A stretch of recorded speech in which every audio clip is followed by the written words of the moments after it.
सुरापुर नाम का एक गांव था। एक वहां पर धनंजय कुमार काम किया करता था। धनंजय मेहनती और बुद्धिमान था। सुरापुर के गांव के लोग उसे छोटे बड़े कामों में सहायता किया करते थे, छोटे छोटे मटकों से लेकर बड़े बड़े मटकों तक।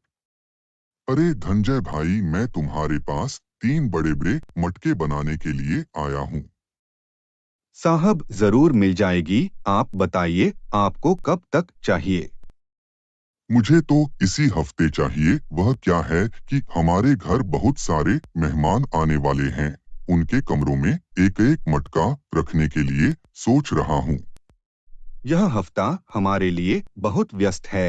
मैं तो अपने बेटे के लिए एक अच्छा सा विद्यालय ढूंढ रहा हूँ।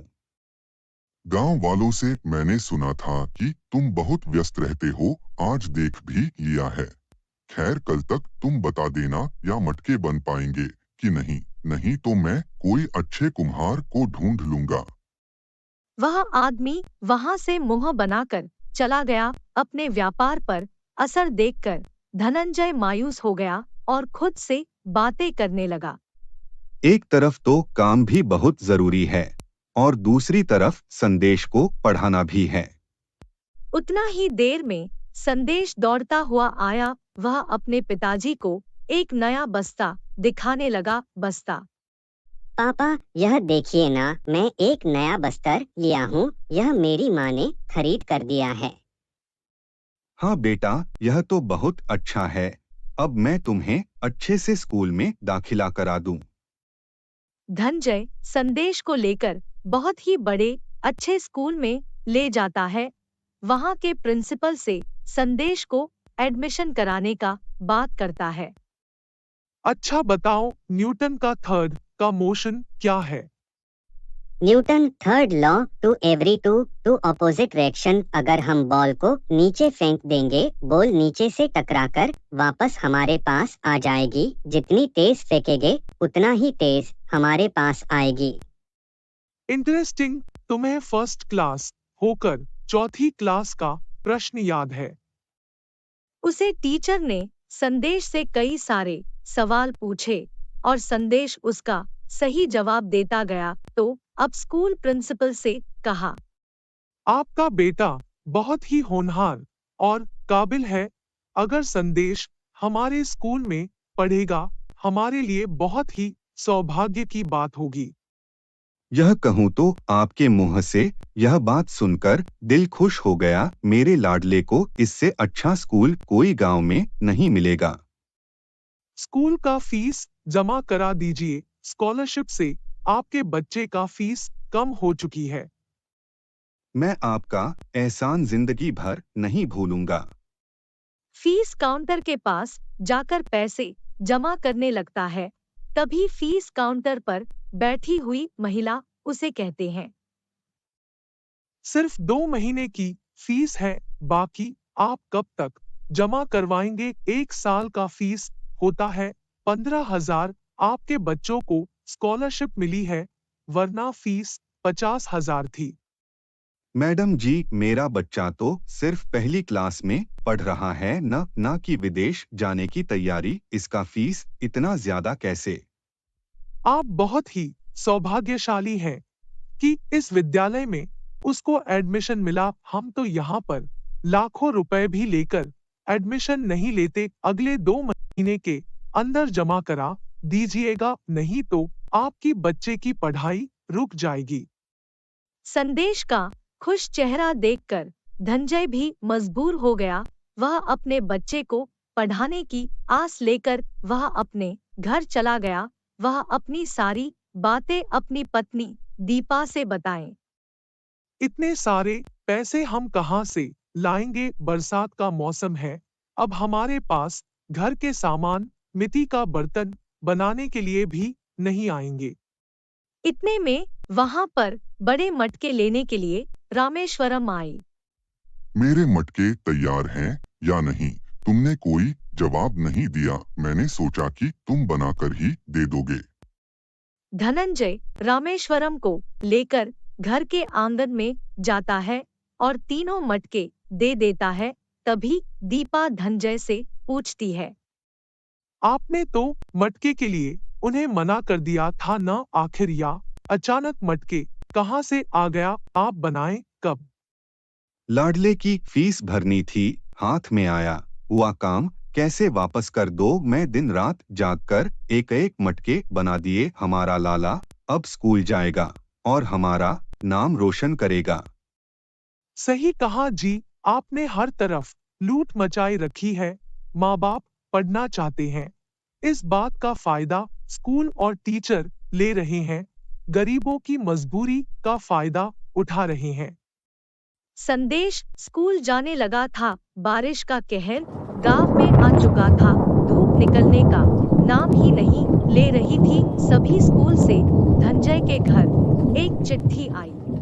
स्कूल पूरे 2 महीने के लिए बंद रहेगा, इसलिए स्कूल ऑनलाइन चलेगा। सभी लोगों को लैपटॉप से स्कूल अटेंड करना अनिवार्य है।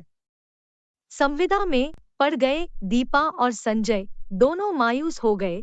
सभी दुविधा में पड़ गए कि अब क्या करें।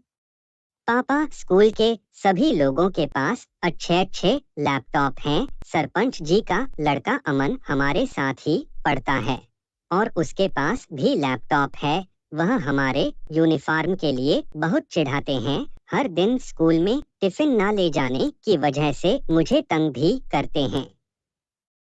बेटा मैं कुछ करता हूँ, तुम चलो मेरे साथ, मैं देखता हूँ कि क्या हो रहा है। अपने बेटे को बुराई सुनकर क्रोधित होकर सरपंच जी के पास जाता है। धनंजय गुस्से में आकर सरपंच जी के घर में चला जाता है और कहने लगता है, आप कितना भी पैसा खर्च कर ले, आपका बेटा आपके जैसा ही क्रूर रहेगा। अपने शब्दों को लगाम दो धनंजय, हमारे बच्चे एक ही स्कूल में जाते हैं, इसका यह मतलब नहीं कि तुम हमारे बराबर हो। आपका बेटा मेरे बेटे के पास लैपटॉप ना होने की वजह से गरीब कहकर चिढ़ता है। चुप। उसने गलत काया किया है, तुम तो सब गरीब ही हो न, स्कूल भले ही मिल जाए, तुम हैसियत की बराबरी कैसे करोगे? हुई हुई हुई, मेरे पास तो महंगा वाला लैपटॉप है, संदेश के पास नहीं है। पिताजी, देखा आपने, मैं अब आपसे बात नहीं करूंगा।